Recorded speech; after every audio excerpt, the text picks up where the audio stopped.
Fascismo português. Antes de começarmos a falar sobre o fascismo português, vamos entender um pouco sobre o fascismo. Ele se caracteriza por ser uma ideologia política ultranacionalista e autoritária, com poder ditatorial, repressão da oposição por via da força e forte arregimentação da sociedade e da economia. Em Portugal, o fascismo teve início em 1933, quando Antônio de Oliveira Salazar tornou-se chefia do governo pelo Partido Único União Nacional.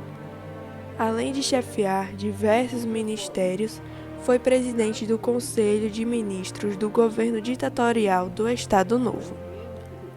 As características do fascismo português eram muito idênticas às do fascismo italiano. Os organismos de defesa do Estado foram a Polícia Internacional e de Defesa do Estado, mais conhecida pela PIDE, que foi responsável pela repressão de todas as formas de oposição ao regime político vigente, a Legião Portuguesa, a Mocidade Portuguesa e a censura. Antônio Salazar era exaltado em algumas propagandas, como aquele usa um escudo onde está escrito "Tudo pela nação, nada contra a nação", o que faz referência a um Salazar, salvador da pátria.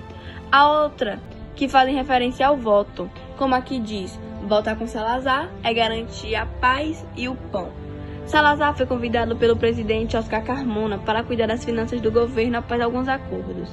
Antônio Salazar aceitou o convite. Mais tarde, instaurou-se em Portugal um novo regime, que se deu o nome de Estado Novo e que durou 40 anos. Salazar lança os princípios de sua revolução política.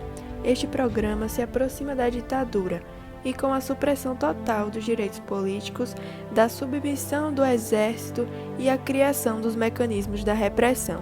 Desse modo, a ditadura aproxima-se da ditadura fascista, pelo reforço das autoridades, pelos seus princípios da democracia, pela sua preocupação com a ordem social.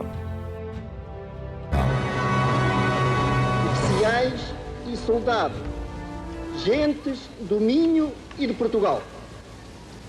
Faz hoje 10 anos, nesta mesma cidade, às ordens de Gomes da Costa, cujo otimismo e valentia quase não eram virtudes, porque brotavam espontaneamente da alma, como exigência da própria natureza, exército português desencadeara um movimento, triunfante sem luta, glorioso sem sangue, porque na verdade a voz de comando foi apenas a expressão militar de uma ordem irresistível da nação. E começou a nova era. Eis agora o que se passou. Às almas dilaceradas pela dúvida e o negativismo do século, procuramos restituir o conforto das grandes certezas. Não discutimos Deus e a virtude. Não discutimos a pátria e a sua história. Não discutimos a autoridade e o seu prestígio. Não discutimos a família e a sua moral. Não discutimos a glória do trabalho e o seu dever. Assim se assentaram os grandes pilares do edifício e se construiu a paz, a ordem, a união dos portugueses, o Estado forte, a autoridade prestigiada, a administração honesta, o revigoramento da economia, o sentimento patriótico, a organização corporativa e o império colonial.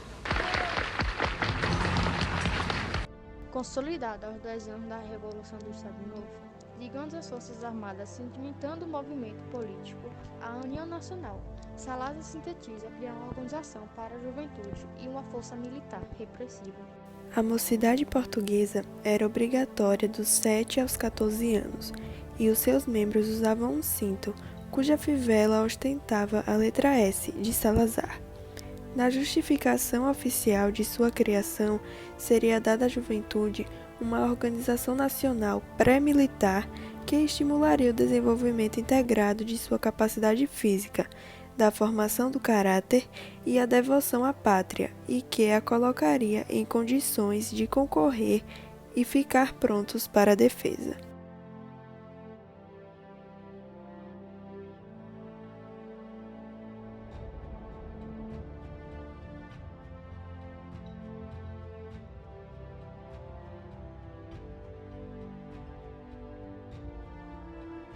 Após um tempo, então, foi construída a ponte chamada de Salazar, em sua homenagem.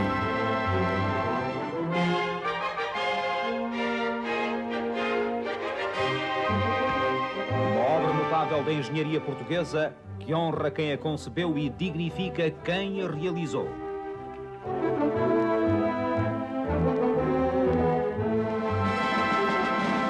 Dou graças a Deus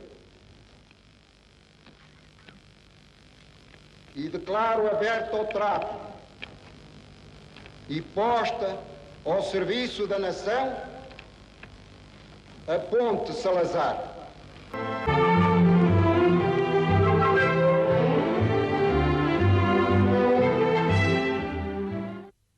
A maneira como o país tem correspondido ao apelo que lhe havemos feito é uma lição para todos, sem hesitações, sem queixumes. Naturalmente, como quem vive a vida, os homens marcham para climas inóspitos e terras distantes a cumprir o seu dever, o dever que lhes é ditado pelo coração e pelo fio de fé e patriotismo que os ilumina.